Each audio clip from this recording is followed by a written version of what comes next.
Hello, everyone. This is Dr. B from Steps to the Future, coming to you with another college and career conversations. This evening, I am so looking forward to having a conversation with our guest this evening.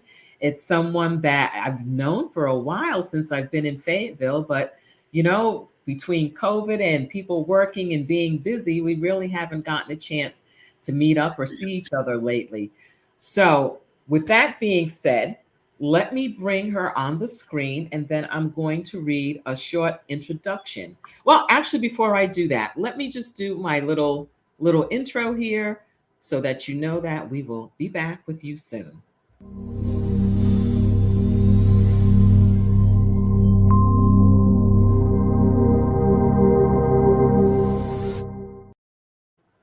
Hey everyone, we are back. So let me bring on screen our guest this evening. And let me just give you a short bio and then we'll get a chance to hear from Miss Kim. So Kim is a resident in Fayetteville, North Carolina, where she serves as the regional recruiter for the North Carolina Department of Public Safety South Central Region. She has work experience as an adult services coordinator, career advisor, youth case manager, experiential educational instructor, testing proctor, and correctional officer. My goodness. Kim has worked with several community based organizations where her passion is the need to assist career seekers and to connect them with opportunities that best suits their knowledge, skills, and abilities. Kim, thank you so much for agreeing to be a guest this evening and welcome. Thank you so much, Dr. B. I appreciate it. I'm excited. Oh, I'm so excited to have you here too. So, Kim and I were talking just before the broadcast, just because I don't know, I just have this brain where I don't remember where I meet people anymore. And so we had met earlier, I mean, probably 4 years ago, maybe. Has it been that long? It's been a Just while. about Yeah. three and a half years, maybe. Yes. Okay. Okay. So this is our opportunity to do this. And we stay connected on LinkedIn. I'll see Kim on LinkedIn. I always have to give a shout out to LinkedIn because I think it's one of the best networking platforms that we have today. And I definitely encourage folks who are looking for work or getting their professional network started to create a LinkedIn account. So, Kim, let's start off by telling us a little bit about you. Like, where are you from? Tell us about your early education, childhood, whatever you want to share with us at this point. Awesome. Well, I'm glad to be here once again. I am originally from Scotland County. It's a small town called Marston. Everybody looks on the map, it's like, where is that? But they get it confused with Richmond County. And I have to tell them, I said, nope, I am on the Scotland County side. So that's in Laurinburg. That's where I was born and raised. I lived there till about 2016 when I finally moved to Fayetteville with my husband and my children. So I am still new to the Cumberland County area, but that is where my roots lie within that small community, Marston, North Carolina. So I have to put that little small town on the map because big things do come out of Marston. Okay. So Okay. yes, indeed. So overall, I am a non-traditional student. I started my career, I would say career, but my educational journey at Sandhills Community College. Go Flyers. I entered that originally about 2005, but I was working, had small children at the time, and so I had to, step back from that and just do full-time work. But then one day I had this little epiphany. I was working as a correction officer, as you have read, and I was like, you know what? I'm tired of doing this. That I knew that I always wanted to pursue higher education and get myself out of working just a normal 9 to 5 or whatever, or just a career that I just not did not feel like it suit my personality and my knowledge, skills, and abilities. So I resigned. My coworkers, they was like, "Are you crazy?" I'm like, "No." I said, "When there is a will, there's a way. When there's a plan A, there's a plan B, a plan C, and a plan D." So I Mhm. followed through. And so I started immediately going to Sandhills Community College in the spring of January 2010. Well, no, 2011. So I've continued that path and obtained my associate's degree in human services technology. Now, me, at first, I really didn't know exactly what I wanted to do. So let me just tell you about that. I thought I wanted to pursue sociology, but I'm still within the realms because human services does look at, Mhm. different cultures, diversity, all that good stuff. And I was like, okay, I'm going to change my major. And the reason why I changed my major, I just want to let everyone know there are programs that are out there that will provide financial assistance depending on what in demand occupations that you're going to pursue. So, human service was one of them. And so, my sister, she reached out to me. She was like, Kim, she said, there is a program that can help you pay for your schooling and also provide support services to you. I was like, are you for real? Because me being a single mother, I was a single mother of three boys. And I'm like, I need all the resources that I can just get my hands on. And so I went down to my local NC Works Career Center and applied to this program called WIOA, the Workforce Innovation and Opportunity Act. Now, that program was designed to help low income individuals who have barriers to employment. So, if you were a recipient of receiving food stamps, of which I was a welfare recipient for quite some time, or if you were underemployed or unemployed, they would assist you with your training. And so that allowed me to continue my 2 year degree. And I'm very thankful for that program. Now, since then, I said, you know what? I'm going to keep on going because my educators, my professors, and career counselors, they advised me to say, keep on going. What are you going to do after this? And I just wanted to share also that during my time in post secondary, I conducted my work study at Miss Probably Doctor's B favorite place, the Career Center. Ah, yes.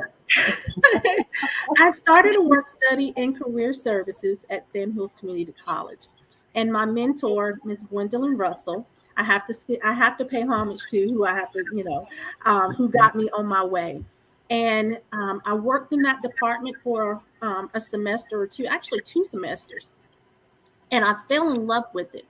Now, most people who go into human services, they may assume that, oh, she wants to be a social worker, she wants to be a counselor, she wants to do something within that realm of the helping field, maybe substance abuse counselor. But me earlier on, reassessing my own personality, how I felt about client centered theories and things of that nature, I was like, no, I think I really want to be a very direct helper, of which you can be. Yes. And I said, maybe career services is where I need to be. And so I fell in love with that. You have to understand me being a recipient of the WIOA program and understanding what this is trying to do for me. I learned about labor market information. I've learned about in demand occupations, the schooling, the training that goes with those occupations for you to be successful, for you to make the income that you want to make. And so that was my track. So shortly after that, like I said, I graduated from Sandhills Community College and I went on to Gardner Webb University, which was at the time still a university, but they offered online program. And so because I had a community college, which was like 15, 20 minutes away from my home, I was able to serve as like a non-traditional student again and do online and some hybrid courses. So I went on and did that and still continued the human services program. And I met some great folks along the way. I always remember my classmates and the things that they contributed to my learning and my educational journey. Different professors and instructors that you always result back to and like, hey, I need you to write me a letter of recommendation or something of that nature. And so at the end of the day, I enjoyed my career pathway. I enjoyed, and I say pathway because still and yet during those times, I was still trying to find the best suited career that I needed to enter into. I did have my fair share of jobs that I just did not like. Um, I had some jobs that I felt like it was a dead end street, where I felt like I'm going to school and I'm obtaining all these skill sets, but yet I'm still not executing them. So I was like, I'm not wasting my money on all this good education that I could be giving to a company or organization that can use me in any way possible, in all what I call in all columns, roles, whatever you want to call it, in every aspect. So during that time, I did a lot of self-exploring and trying to say, Mhm. maybe this is not for me. And you do that also when you do college, and you're looking at different colleges and programs and saying, is this going to fit for me? Is this going to fit my lifestyle? Uh, is this a quality program? You really assess all of that. And at the end of the day, I felt like Gardner Webb was the best school for me at the time. And to be honest, that was the only school that I applied to. Why? I have not a clue, but it was out of convenience. I believe it was out of convenience. Now, I could have gone to some other colleges and universities that were close but nearby, actually in my hometown, but I chose a different path. And I believe everyone at some point chooses that and makes it for them. It makes things work best for them. So moving forward, one of my professors, she asked me, she says, well, Kim, what are you going to do once you get your bachelor's degree? And she was like, I told her, I said, I really don't know, but I'm thinking I want to go into HR, human resources. She was like, what? Human resources? And I'm like, yeah, I'm going for human resources. And she was like, I don't, I don't see how that relates to human services. I said, you'll be surprised. And maybe she didn't understand where I was going in my thinking process.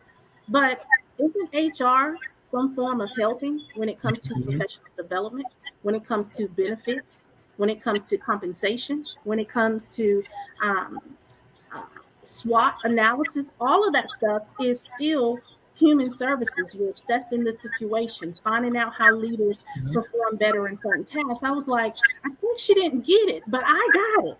So after that, I pursued Louisiana State University, where I obtained my master's in organization and leadership development. Now, I had not a clue of what I want to do with that, but I worked through it, and I vigorously went through that program in 1 year. Wow. 1 year. Wow. Very rigorous program, Dr. B. And to this day, I'm still surprised that I completed it in the time that was allocated. It was a 36 credit hour program, all online. Oh my goodness. But see, Yes, that shows how motivated you were. You knew what you wanted and you knew how to go about getting it. absolutely, absolutely. And I enjoyed that. I met some great peers, classmates. Once again, I do stay in contact with them via phone, text. Um, I actually did visit the school at one point in time. We had a workforce development seminar, and that's where I met a lot of my great friends now that we still stay in contact with one another. And it was just an experience that I wanted to show not only my kids, but this to show young African American single moms that they could do it. Now, in between all that, I got married, I purchased my first home, I moved. It was like, what is going on, Lord? Like, was it supposed to happen this way? Because this is completely backwards, but it worked. It worked. And I tell anyone and encourage everyone to pursue your higher educational goals. What will happen will happen, and do not get discouraged. And so now I'm just happy to announce and tell everybody, including you, Dr. B, that I am pursuing my doctorate degree now. Yes. So Yes. it Oh. it is like did I don't know. It just happens. My husband has always been my most um, influential encourager, supporter, Oh, and great. he's like, you know you want to be a doctor, right? I was like, not necessarily, no. I graduated with my master's in 2016. So I've been out of the loop now for a while. And so now getting back into that discussion Mm. boards and research and all this other good stuff, I'm like, dude, I don't know if I'm going to be able to do it or not. But he was like, oh, you can do it. You can do it. And I was like, oh my goodness. Just the other week, I posted something on Facebook. I was like, why did I do this? Why did I enroll into this doctorate program? And all these shout outs just came from everybody. You can do it. You got Yes. this, and it's just encouraging because as I read, and this is only my first course, which is Intro to Research, the feedback from not only your family, but your peers, your Mhm. professors, it provides so much encouragement. Um, and we're learning about the imposter syndrome. And it's like, Mm. what is that? And it's like, you're feeling like you're not good enough, but you know you are, and you don't realize and you assess all of your achievements that you've done thus far. And it's like, why are you even thinking this negative? I call it negative psychology. And Right. because that's exactly what it is. And it's like, nope, let me rebuild, let me take inventory again and find out what's Mhm. really going on. So that's what I did. And I'm like, you know what, Kim, you're going to do it. You might cry about it every once in a blue, but you're going to get it. You're going to get it done because everything that I've done up to now, I try my best to finish it. Um, and I try to come out in the time frame that it allocates me to do that. So going back to my human services, those Yes. SMART goals, those SMART goals really Mhm. provided me the guidance that I needed to set good goals and obtainable goals and realistic goals and specific goals, as they can say. So Mhm. um, I'm very thankful. I'm thankful for my mentors. I'm thankful for my family. I'm thankful for everybody that saw something in me, even in grade school. Even in grade school, Mm. I can recall, one of my elementary teachers, they voted me most ambitious. And I was like, what is that? As a fifth grade, I'm like, what is ambitious? Like, what is that? So, even now it's like, most ambitious? What? That's great. Oh my God. And for them to see that in me in the fifth grade, like, what characteristic was that? Like, what did they see? Because I didn't see it at all, but they voted me that. So I'm very appreciative of all the support that was given to me to stay on this journey. Because once you have it, you have it. Can nobody take that away from you? Exactly. So at the end of the day, I just encourage anybody that wants to go in to education, whatever that may be. It could be a diploma, a certificate, whatever you need. Just keep that um, the longevity of learning in your Yes. spirit, because that's exactly where it's at. Yes, Kim, you said a mouthful. That is so true. And for those people that are on with us and people who are watching this on the replay, we have Kim Shaw here with us, who is in human resources and also is a recruiter. So one of the things that I think that I love that you said um, is that you didn't go to college right out of high school I did. and you started at a community college. And that is so important for people to understand that there are so many pathways to the career that you desire. And everybody's path may not look the same. Everybody doesn't have to take the same route. And it's where you end up. It's the outcomes.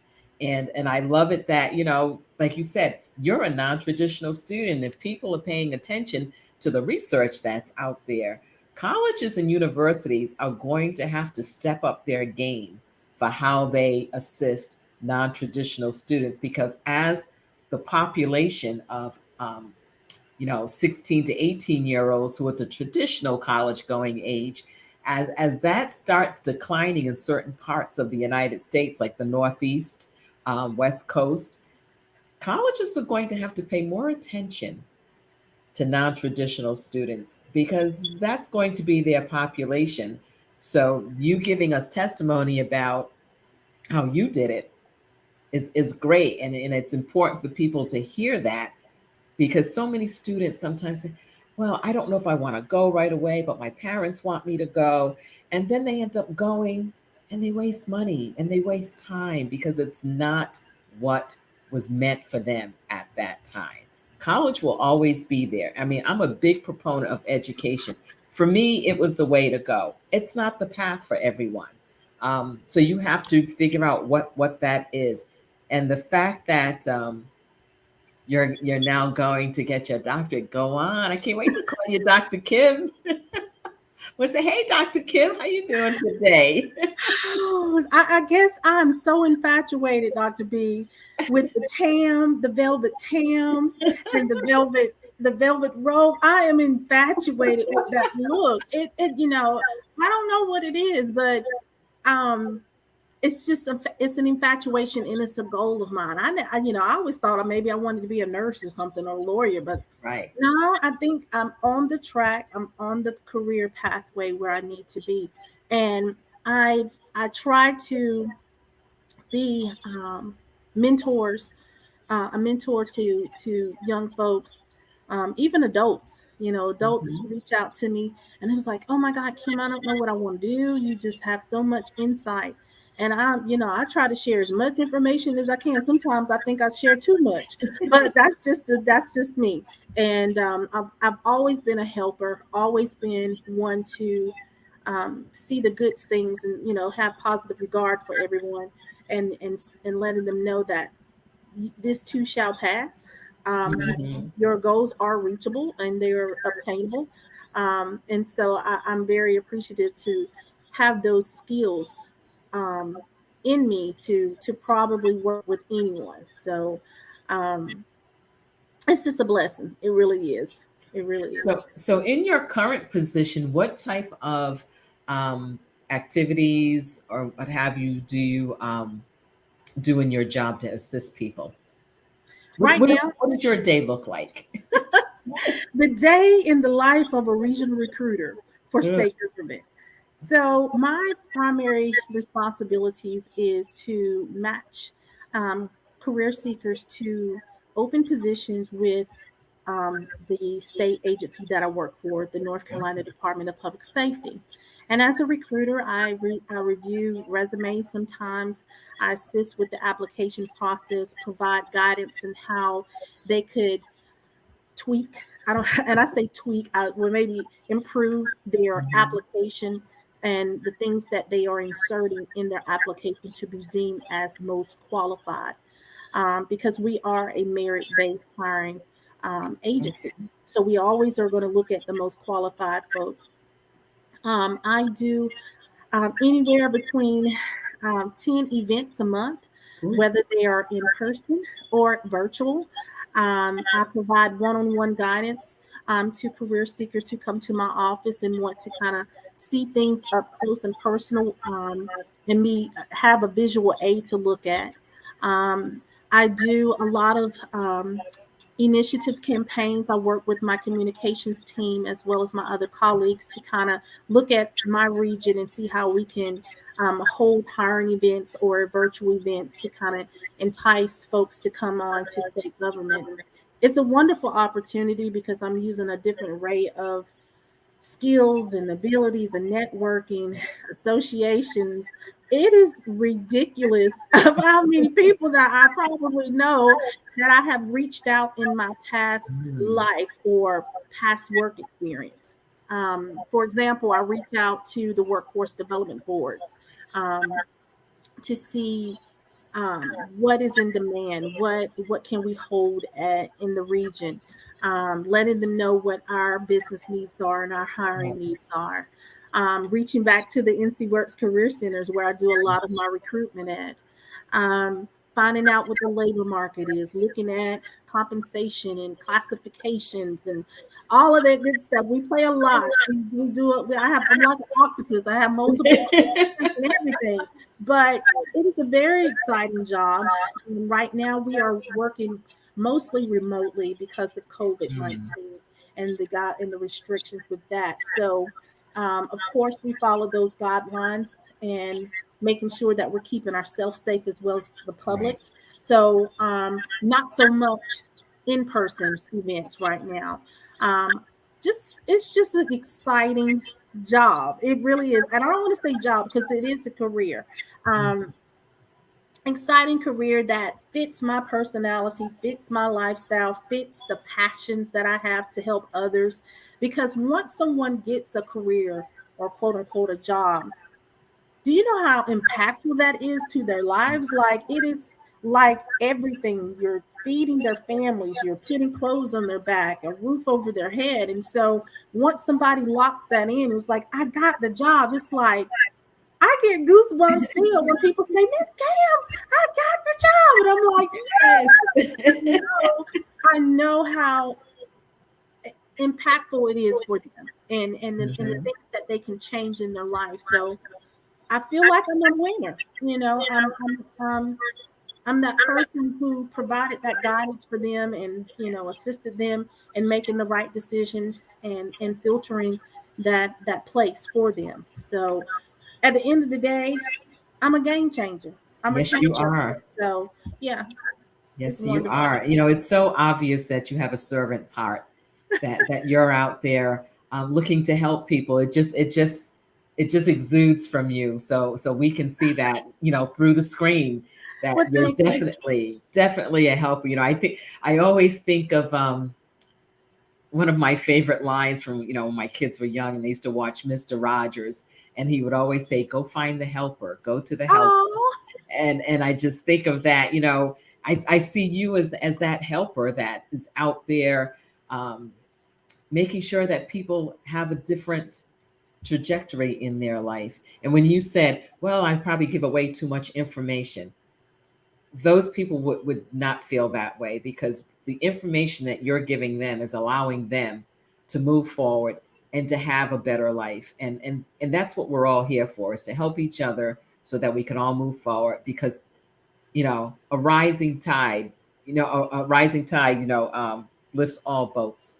yes. So we are in this together. So one of the things, so when you were talking earlier, you mentioned one of the things you help people with are their resumes.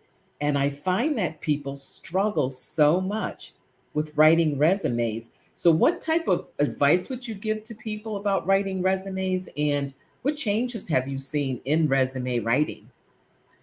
Wow, that's a good question. So I think the chronological resume stands out mostly because that's what a lot of folks are used to, Mm, following this format: name, address, telephone number, your education, the work experience, and all of that good stuff. But what I actually am looking at now is more so of a functional resume. And I say functional because my terminology is totally different from functional resume. I call it the KSA resume.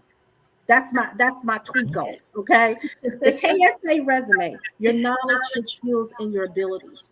Okay. Anytime that you're looking at a job description, it's going to automatically tell you either the job responsibilities or the KSAs. KSAs is nothing more than finding out what that job is and the industry that it falls under. All right. So I could be in business, right? I can be a customer service representative. But then I go over here to manufacturing and I'm a clerk. Some of those have some of the same similarities and skill sets. So that's why I say everyone has transferable skills, knowledge, and abilities to perform in any industry. So that is what I would really key on, placing on my resume: your knowledge, skills, and abilities. Number one, your knowledge is what you have, what you bring to the table. Your skills is what you're good at, and your abilities is what you are maybe new at learning, or some of the abilities that you carry on from previous job and work experiences. So putting all that together makes a very dynamic resume and a very great impression on the hiring manager. With state government, that is what we look at: your knowledge, skills, and abilities. You have no idea how many applications that I review that do not place the knowledge, skills, and abilities that tells them what to put in their application, and it's not on theirs. And that it just drives me up the wall. And it's like, oh my goodness, did you read the job description? Yes. Because we're giving you all the answers. We just have to allow you, please understand that reading is very critical Oh, when you're looking for a job, because you want to make sure that you are the best matched person. There's no other person. If somebody said, Kim, is this, you read a job description and you just automatically say, oh yes, this is me all day long. This is it. This is it. I know this. You know, everybody gets excited. But right. how you articulate that on paper is completely different. Very different. And the way the applications are, everything is online now. Yes. It's no Yes. longer the paper app, you know? So at Yes. the end of the day, it's like, okay, what do I need to do? I encourage anyone who lacks the skills in understanding what real resume writing is to visit their local career centers. NC Works Career Centers, American Job Centers, whatever you want to call it, because it's different. Wherever you may be from across the U.S., it could be different. Some people still call it the unemployment office. If you got Yes. to go there, by all means, go there. There's so much what we call HR world, human resources, Mhm. labor market information.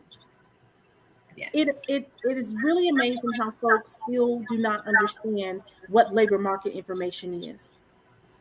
Whenever someone new comes to a new city and they want to know, is there a job for me in that city? They Mhm. should already assess and do the labor market information to know what is in demand for that area.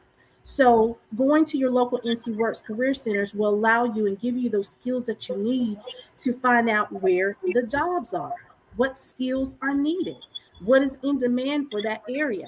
Um, Everything that I carry with me now, I've learned from my work experience in career services. So it's just another tool that you need for your toolbox. Okay. um and just another tool you need for your toolbox. And at the end of the day, don't be ashamed because you're going to the unemployment office. We have to tell you now or advise you that we have to change the terminology of how you are looking at that place, like, oh, I'm just in the dumps. No, it is a career service. Yes. It's no longer the unemployment center. It is the NC Works Career Center, because they're looking at the fact that folks that are using the services are looking not just for a job but also a career. And there are Correct. services that are somewhat, I would say, hidden, Mhm. and that for folks that don't know about the programs that are offered to them, it's a great opportunity for them to get their leg up, or let me rephrase that, for them to see a different life and a different lifestyle for them. Let me say that. And for them to be successful. Once again, I wouldn't have the opportunity to obtain my first degree unless it was for the unemployment office, for Mm. this WIOA program that assisted me. So there are hidden gems Yes. right in your backyard, and people do not realize it. And so it's just, it's exciting to me that folks have never heard about these programs, and I'm like, oh my god, where have you been? And and I just give them all this information. It was like, oh my god, this Kim, I didn't know. It's like, yeah, it's my job. It is Mhm. my job to tell you what services and resources are out there for you to make life so much easier, so much easier. um, but as for the resume, it's you never write the same resume for the same job. You use different keywords, um, skill sets, um, and internships. Oh my goodness! Let me tell you about the internships. Internships are God's blessing to your career entry point. Okay. Um, if I had not exposed myself to the work study world, I would have never known all this information I'm sharing with you all tonight about how important your career centers are. And I don't care if it's your local county or the educational institution that you're going to. But at the end of the day, utilize those resources. if you're spending money at a university or college, you better make sure that I'm accessing all resources and services if I'm eligible for that. So I just want to let everyone know that your career centers at your local institutions are lifesavers. They're your lifesavers. That is so good to know, and it's so important for people to understand that, because again, having that mindset of thinking, oh, that's the unemployment office, puts that negative connotation onto it. But the way you reframe it, this is the place that's going to get you to that next career, to that next step in that career pathway that you are interested in. Mhm. Um, it's funny, I can't remember the last time I've set foot in a career center. I remember back in the day when it was called the unemployment office. Um, and I wish there was a way. I know schools are already so overburdened, but I really wish there was a way. Every student, regardless of what their post secondary plan is, they're all going to work. They all are going to work. We're just going to be going there different ways. I would love it if every student, in secondary student could have the opportunity to learn more about the career centers in their neighborhoods or in their communities, that they could have a career class. How do you write a resume? What are the important key components of a resume? How do you conduct yourself on an interview? So many of my students now are having interviews where they're doing video interviews. My youngest son, did an interview last month, and he goes, "I've never done this before." So where here's a set of questions, they're timing you. You have so much time to answer the questions, and you have to record yourself on their system. So there's no ability to judge somebody's body language to help you um, gauge whether or not you're on the right track. It's just you talking to the screen. And I tell students, I said, that's something you're going to have to start learning how to do, because that's the way technology is taking us now. Absolutely. And when you say that, I have had my share of virtual interviews. And to tell you the truth, Dr. B, I get more nervous sitting in my own home doing these virtual interviews than if I have went there in person. Do not no, I don't have no clue of why it happens, but it happens. But you know, that's the way the world is going. With COVID-19, it has changed so much of how we receive information, how we conduct ourselves in a virtual world, or virtual learning. So at the end of the day, I appreciate technology and keeping us connected, keeping us alive, so to speak, in our learning, in our thoughts, in our ideas, all of that good stuff, because that's where true innovation happens. Still keeping those line of communications open with different networks and associations and that nature. So I'm very appreciative, very much appreciative with that. Um, I don't think I could have done my job without the technology moving forward in virtual recruitment events.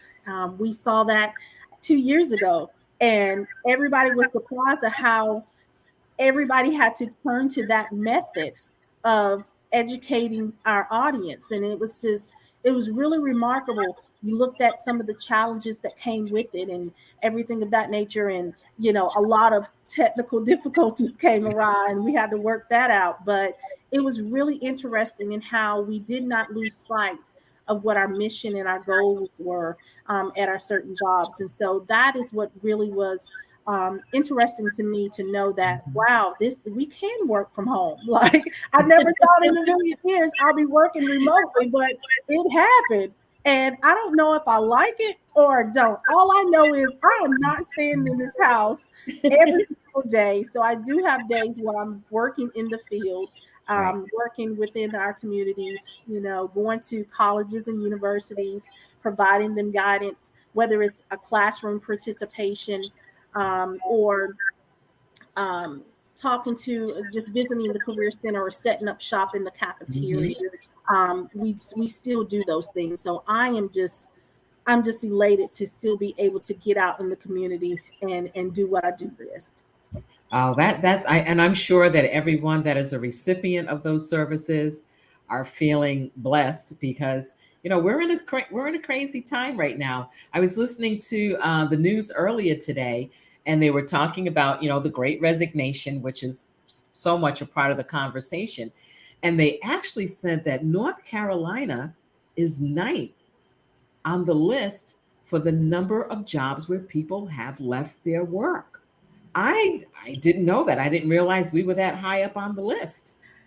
Whew. Well, my Yes. testimony about that, I can definitely tell you it is the great, yes, resignation.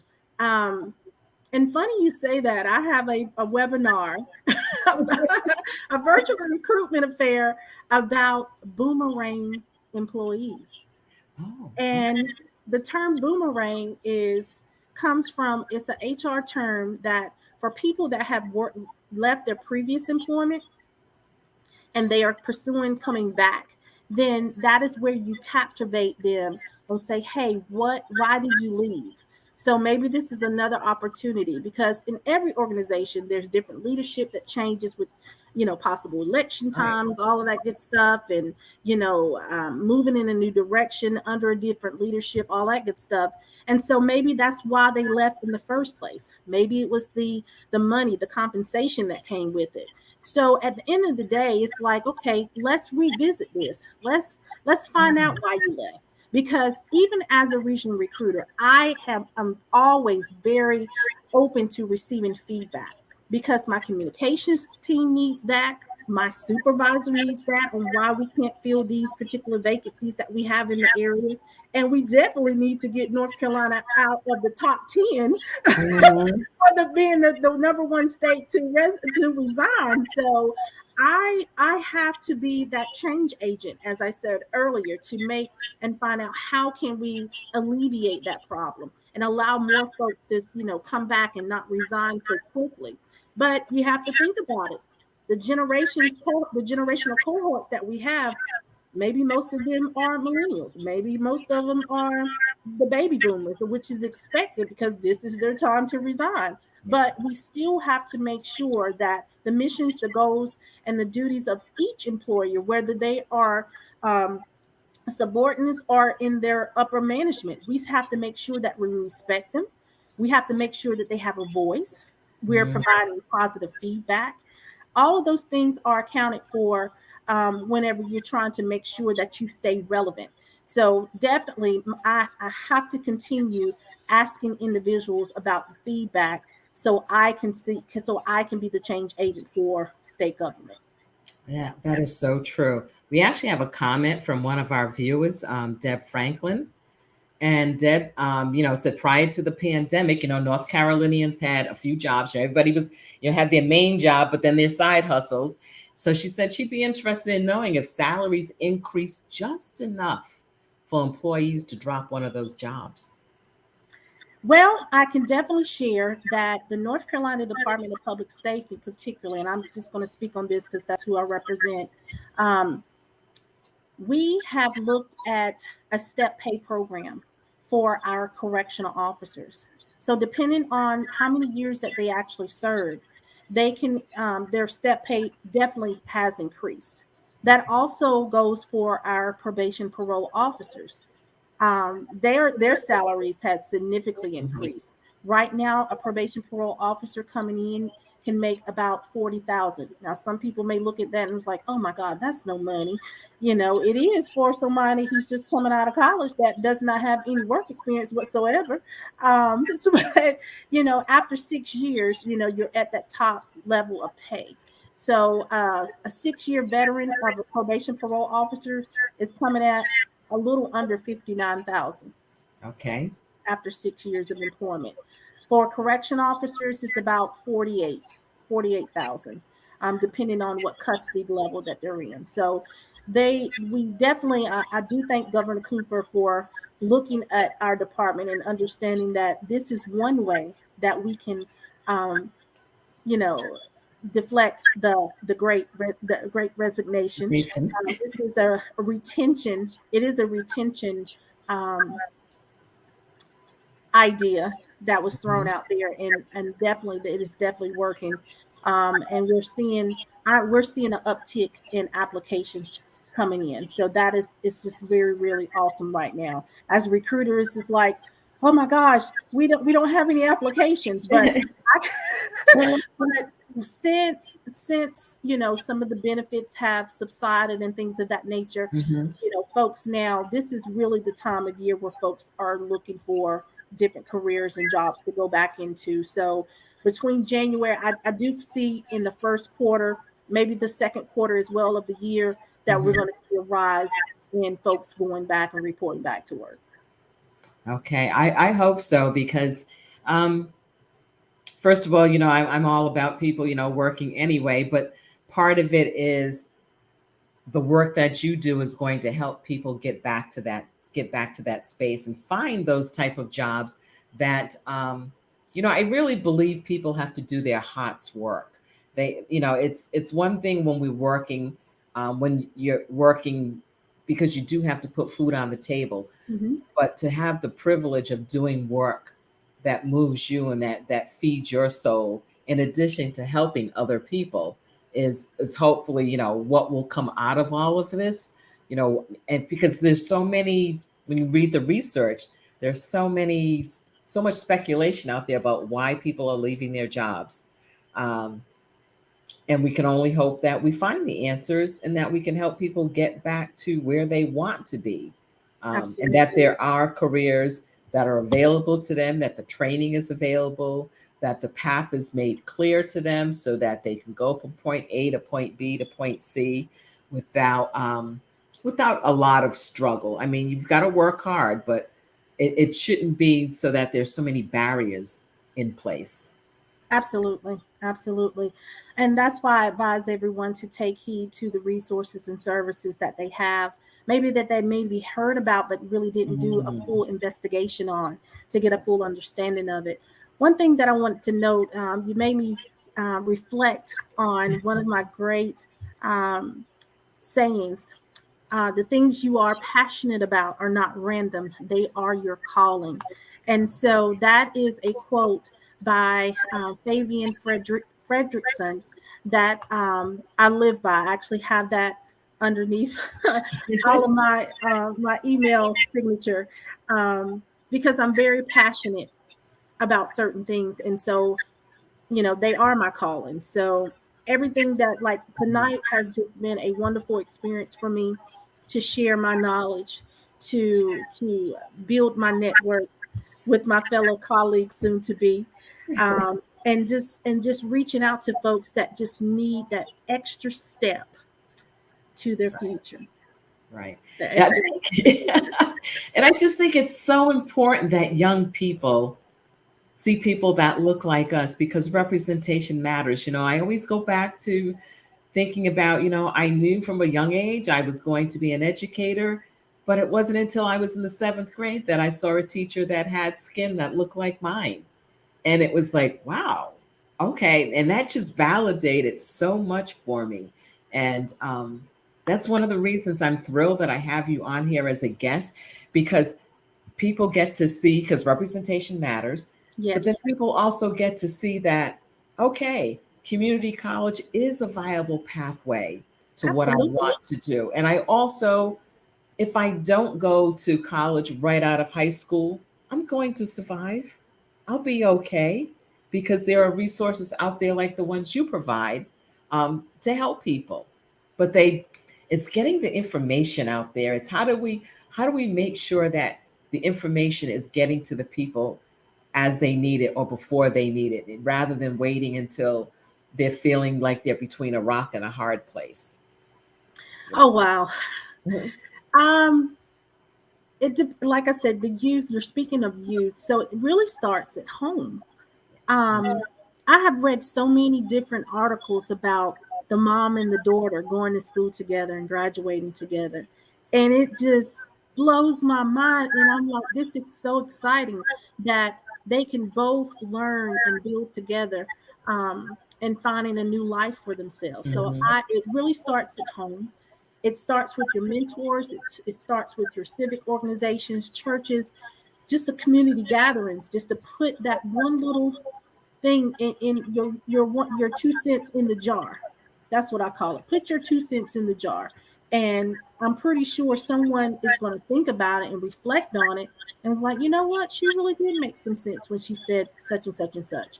Um, and just knowing that whatever education path that you do choose, because we haven't even talked about apprenticeships. Mm. We've talked about internships. We talked about the traditional way of going and the non-traditional way. But any training, any form of training is educational learning. Yes. Whether Yes. it's on the job, whether it's your grandma teaching you, it's just knowledge building, and it's a wonderful thing to have. Speaking of my children, I have two that's in post-secondary, and then I have one that's still in high school, and I worry about him because I know that he may not want to go to college. And Right. so I'm having to think outside the box. What career pathway, what type of educational journey can he still go down, obtain the skills and the knowledge that he needs for him to be successful? And I have to look at short-term programs.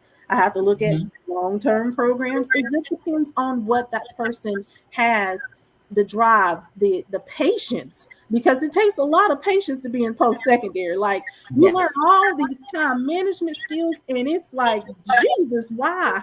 Why did I do this? But at the end of the day, you know, you tend to come out on top. You look at all of that and it's like, wow, I made it. I did it. But utilizing your network of family and friends and your mentors makes a very impactful um, way for you to succeed and to gain that feedback, that encouragement that you're going to need along the way. Okay, thank you for that. We have a very specific question here from one of our listeners, Debelina. So her question is, what employment advice would you give a 29-year-old individual who does not have a GED, has three young children, and is coming out of prison? Wow. This sounds so much like a person I have already worked with. Um, my first my first thing would be for you to, before you go to any agency, write down your goals. Writing is so concrete and it's such a powerful tool and a reference to remind you what you're going to do. So you write down that to-do list because it makes it even more concrete. Number two, seek out a mentor to Yes. hold you accountable for what you're wanting to do in your life. Number three, research the resources that are in your community that will allow you to obtain, number one, childcare. Mm, yes. Okay. You have to make sure you have safety. And this is where the Maslow hierarchy of needs comes in. Okay. You got to make sure that your home life is fine, your children are safe, and everything else will come. Once you get that and making sure that your young children are taken care of, they have the resources and things that are available to them, then you reach out and you go to these educational institutions that's going to allow you to complete your degree, your GED, which is typically an adult education basic skills course at your local community college. I repeat, when I tell you this, I'm gonna repeat it 3 times. If you are going to obtain your GED, I highly recommend you obtain it at your local community college because we know, for one, it is accredited. Okay. Mm, You know that it's probably a resource, it's probably a community college in the town that you reside in. Okay. So that's for first and foremost. Always make sure that you go to your local community college to obtain your GED because I've seen it even in when I'm reviewing resumes that people do not have the appropriate diploma or GED accreditation, for Mhm. employment with state government. And it just takes them completely out of the running. And it's so heartbreaking because they may have went to ABC University and they're not accredited. And if you're looking at a state government or any employer at that point, they're always going to make sure that your credit, that the institution that you went to is accredited, Mhm. because they look at it as like, this is not good. Yes. Home and safety first, absolutely. Yes. Once you do that, like I said, you look at the resources that are around you, the programs that are around you for you to obtain your GED. Make sure that you find who your support team is. Your support team is just like your mentor, but your support team is the, if grandma can't keep the baby, who else is going to be in line Mhm. to watch the children? You have to have a very good support team. And not only that, reach back to your local reentry councils. Your local reentry councils are designed to help returning citizens once they get out of prison. They provide support service such as transportation, housing, temporary shelter, food assistance, clothing, even job training. So always reach back to your local reentry councils. Make sure that you communicate with either your probation parole officer or your case manager prior to you getting out. If they are still in prison prior to them getting out, make sure that they provide you the resources for you to call or visit them when you return back to your community. So, yeah, you got a lot of homework. This person has a lot of homework, and if you would like for me to be your mentor, by all means, I'm here for you. We're gonna make Oh, it happen. thank you so much, Kim. And for people that do want to reach out to Kim. You can reach out to her on LinkedIn, and this is actually her LinkedIn URL. So if you want more information, if for the person, Debelina, for that person that you're working with, if they'd like to reach out to Kim, they can reach out to her on LinkedIn. And so that was so good. I'm sitting here like I felt like I was going to school, like I should be taking notes because that's great information, because people don't know what they don't know, and when you have so many barriers to begin with, you're trying to figure out, what do I take care of first? And I love that you started with Maslow's hierarchy of needs, because if we're not taking care of basic needs, nothing else is going to get done. Nothing Absolutely. else is going to get done.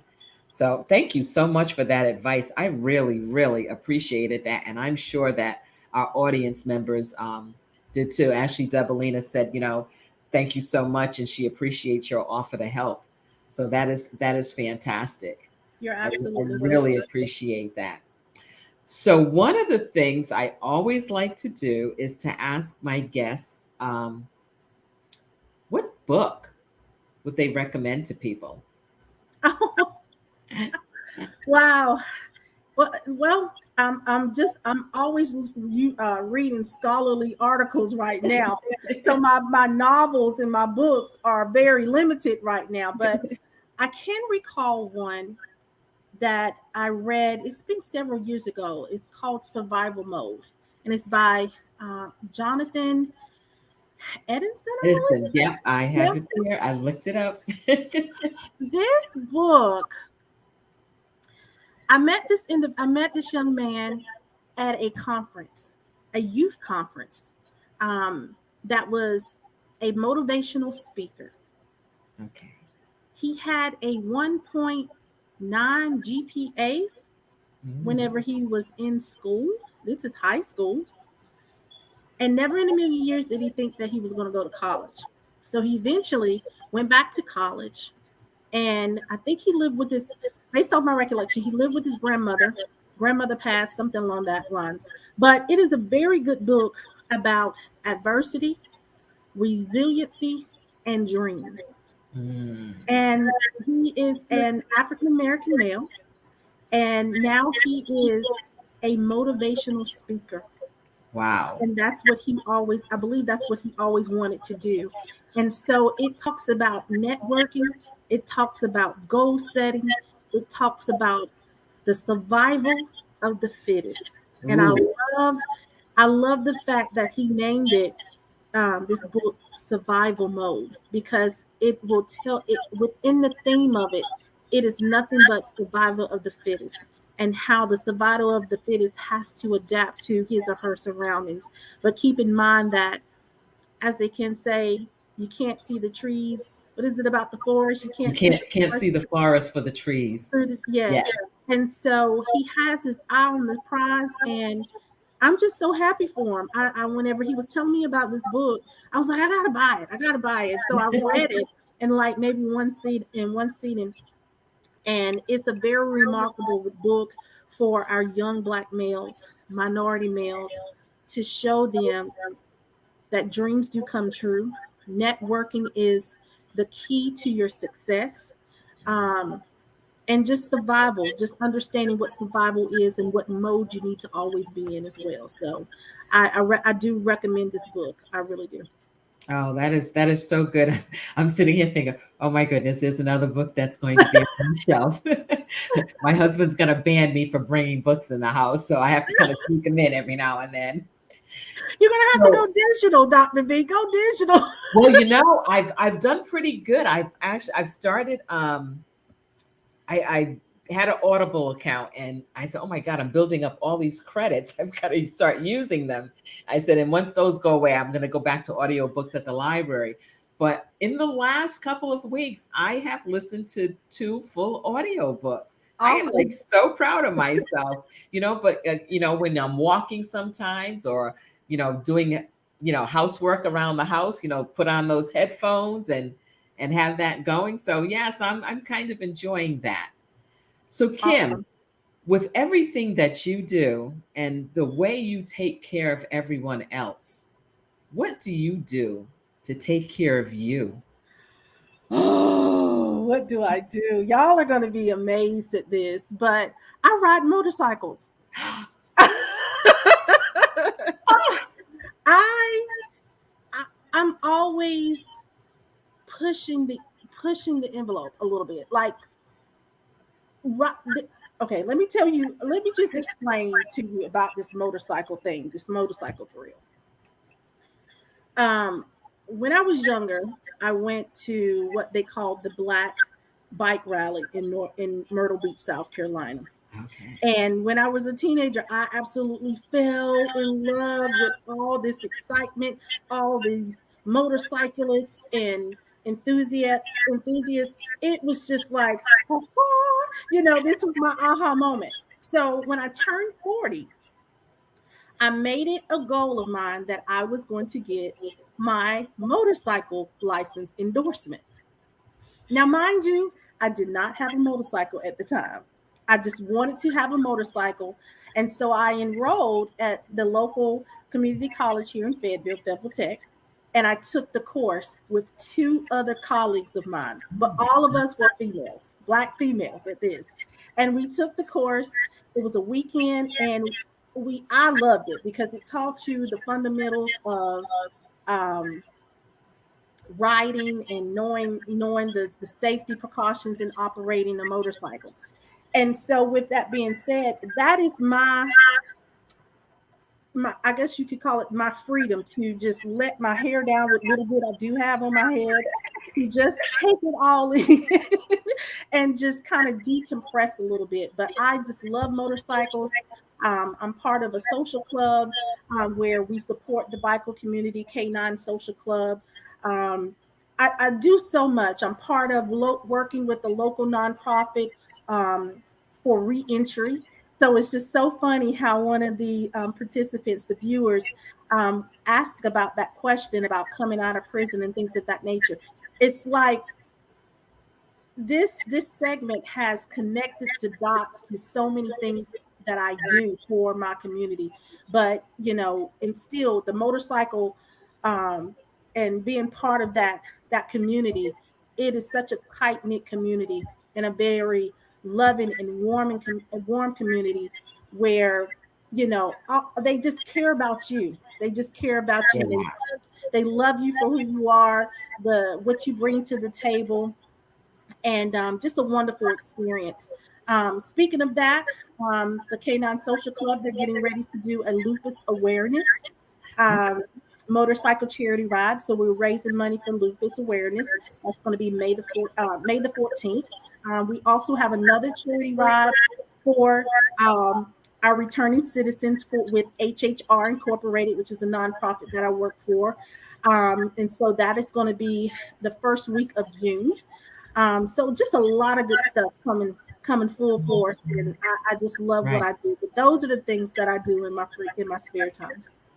I think you are the first motorcycle rider that I've had on, or the first one that actually admitted to it, or that mentioned it. That is fantastic. I just love it. I love it. Oh my God, that is so And good. I have to brag. I actually taught my husband how to ride.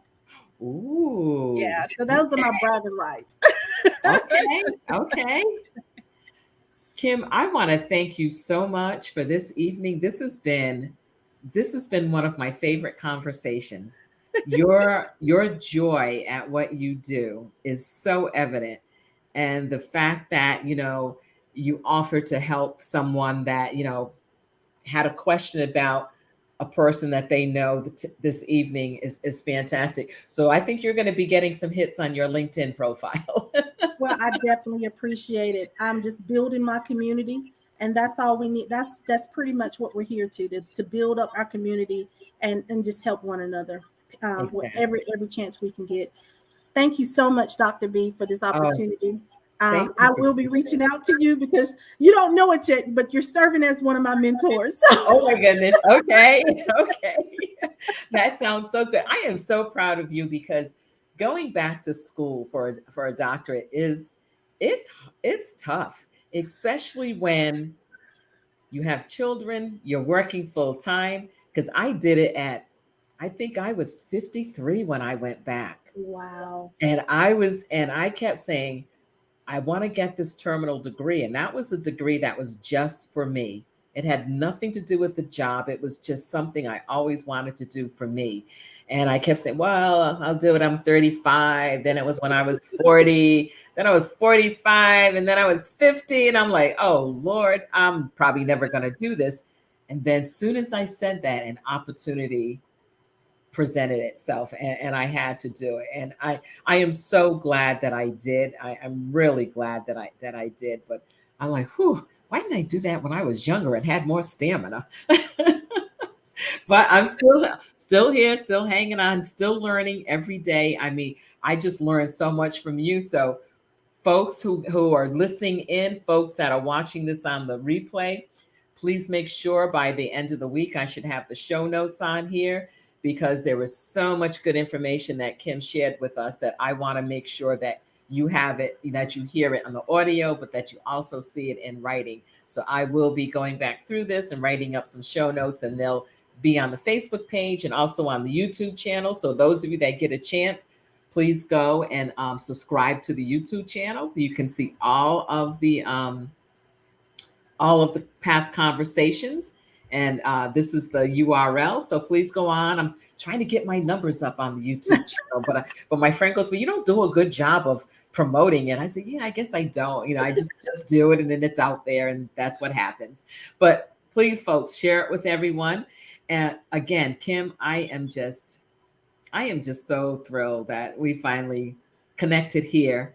Thank you. Thank you so much. And I'm sure we already know there's somebody out there that was helped by something you had to say this evening. And that's what this is all about. Each one teach one. And you're definitely doing it for us. Thank you. Thank you. You're welcome. So folks, thank you so much for joining in. We will be back next Monday at 7 p.m. with another College and Career Conversations with Dr. B. So take care and have a pleasant evening. Bye-bye.